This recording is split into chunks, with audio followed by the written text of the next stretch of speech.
विद्यमान है और बड़े बड़े संकट गरीबों पे, किसानों पे, मजदूरों पे, छात्र छात्राओं पे, हर तरफ लोग संकट से गुजर रहे हैं और सरकार में बैठे लोग झूठी वाहवाही लूटने में लगे पड़े हैं। अभी जिस तरह से आप लोग देख रहे हैं कि हमारे जनपद की अगर मैं बात करूं तो हमारे जनपद में आज सबसे ज़्यादा अगर कोई परेशान है तो वो किसान है।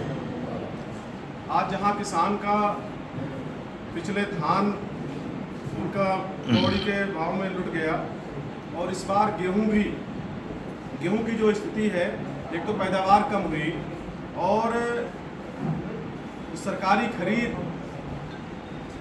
बिल्कुल जीरो है। अब तक सरकारी खरीद जो इनका लक्ष्य था लगभग 83,000 MT था और जो कि पिछले साल से लक्ष्य कम किया गया और अब तक जो खरीद हो पाई है मात्र 8,000 मीट्रिक टन हो पाई है ये किसानों की, जबकि किसानों का गेहूं टोटली लगभग 90% किसानों गेहूं बिक चुका है। सरकारी रेट से 300-400-500 रुपये कम में किसान को अपना गेहूं बेचने को मजबूर होना पड़ा क्योंकि आगे दूसरी फसल की तैयारी करनी है। तो किसान को अपनी गेहूं की फसल को कौड़ी के भाव बेचने को मजबूर होना पड़ा और लगभग बेच चुका हो। जहां हम लोग गन्ना किसानों की बात करें, आज हमारे प्रदेश में गन्ना किसानों के भुगतान को लेके, गन्ने के भुगतान को लेके तमाम सारी वाहवाही लूटी जाती है।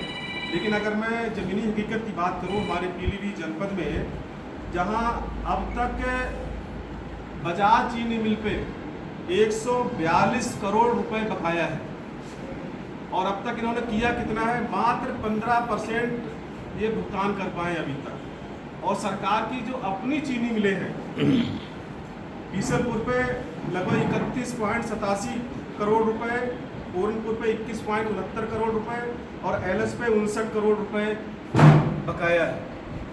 जबकि गन्ने के भुगतान को लेकर तमाम सारे बड़े बड़े दावे किए जाते हैं और सबसे बड़ा दुर्भाग्य है कि हमारे जनपद में, जहां हमारे जनपद में गन्ना मंत्री भी हो और फिर भी हमारा जनपद अगर गन्ने के भुगतान में पिछड़ जाए या गन्ने की तमाम सारी किसानों के सामने, गन्ने संबंधित तमाम सारी समस्याएं किसानों के सामने हो, तो ये हमारे जनपद का एक गन्ना मंत्री होने का सौभाग्य नहीं बल्कि दुर्भाग्य ही कहा जाएगा।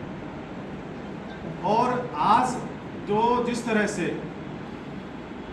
आज अगर कोई 10 एकड़ 5 एकड़ या उससे ऊपर का कोई किसान है तो वो अपने खेत की फसल की तैयारी के लिए, गेहूं की कटाई के लिए, भूसा बनाने के लिए, गन्ने की सिंचाई के लिए, तमाम सारे खेतों की जुताई के लिए, तमाम सारे कृषि कार्यों के लिए किसान सबसे पहले अपना खाद, बीज, डीजल लेके रखने की प्रयास करता है। जैसी गेहूं की फसल को बेच के वो प्रयास करता है कि हम पहले अपने जितना हमें आवश्यकता है अपना कुछ डीजल, खाद, दवाइयाँ सब थोड़ा अपने गोदाम में स्टॉक कर लें, क्योंकि अब वो खेतों में अगर काम करेगा तो यहाँ डीजल के लिए दौड़ना, खाद के लिए दौड़ना कौन जाएगा। तो इसलिए किसान कोशिश करता है कि हम जो है अपनी जो ज़रूरी चीज़ें हैं उनको रखें। उसी क्रम में आज ऐसा कोई किसान नहीं होगा जो अच्छा फार्मर है जो कम से कम अपने आवश्यकता अनुसार डीजल घर पे ना रखता हो। और अभी जो सबसे बड़ा मुद्दा ये है कि अभी हमारे एक ललित वर्मा है, किसान है, अडरायन गांव पड़ता है, उनका सदर विधानसभा क्षेत्र पड़ता है। उनकी अपनी करीब जो है लगभग 80 बीघा ज़मीन उनकी खुद की अपनी है, पिता के नाम, उनके नाम, भाइयों के नाम सब मिला के, और 20-25 बीघा ज़मीन वो अपना ठेके पे भी करते हैं। उन्होंने कसूर उनका क्या हुआ, अब उनके पास इनोवा गाड़ी भी है, 3 पंप सेट भी हैं, तो अपने कृषि कार्य के लिए, अपने कामों के लिए उन्होंने 1 ड्रम डीजल अपने घर पे रखा। हर किसान रखता है। तो उस पर अब चूंकि कसूर उनका यह कि वो राजनीति में सक्रिय रहते हैं, समाज सेवा में सक्रिय रहते हैं, जिला पंचायत की तैयारी भी कर रहे हैं, तो कहीं के सत्ता पक्ष के लोगों को ये नागवार गुजरा और उनको प्रशासन से मिलके उनका डीजल उठवा लिया गया घर से और उनके खिलाफ 3/7 का मुकदमा लिखा था। तो ये ऐसा प्रकरण है कि अगर इस तरह से प्रशासन कार्रवाई करेगा तो फिर जिले का या पूरे प्रदेश का कोई किसान बचेगा ही नहीं। इसका मतलब है कि अगर कोई किसान अपने खेती बाड़ी के लिए अगर कोई डीजल रखता है तो वो सब 3/7 के मुलजिम हो गए क्या? तो ये तमाम सारी इस तरह की जो समस्याएं हैं और ये गंभीर विषय है। इस विषय में आप सबको हमने बुलाया कि अब इस पर हम लोग चुप नहीं बैठेंगे, क्योंकि ये सिर्फ ललित वर्मा की समस्या नहीं है, पूरे जनपद के किसानों की समस्या है।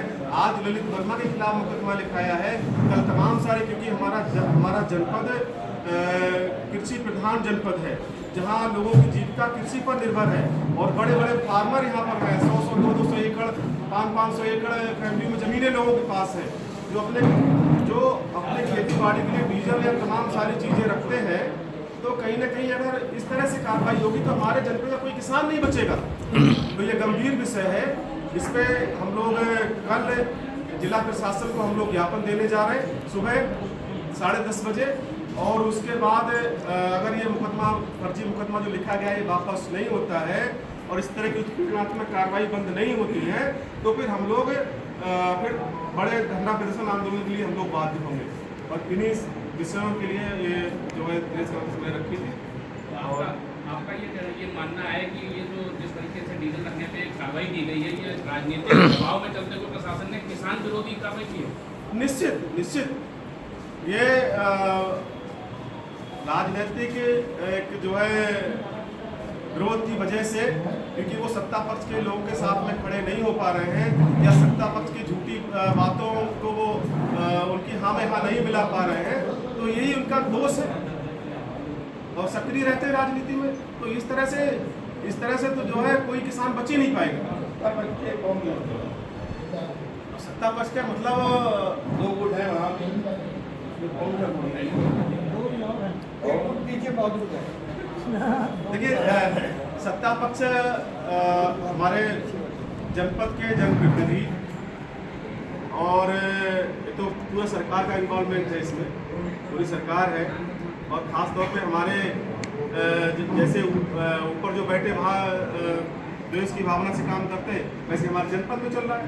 और जब शहर विधानसभा का मामला है तो उसमें निश्चित तौर पे स्थानीय विधायक या मंत्री जी के बगैर उसके इशारे पर तो नहीं हो सकता।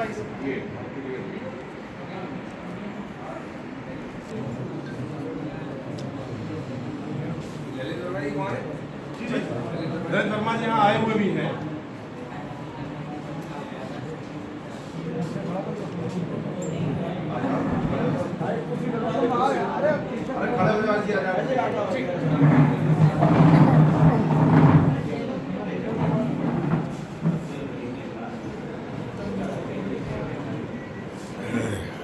कभी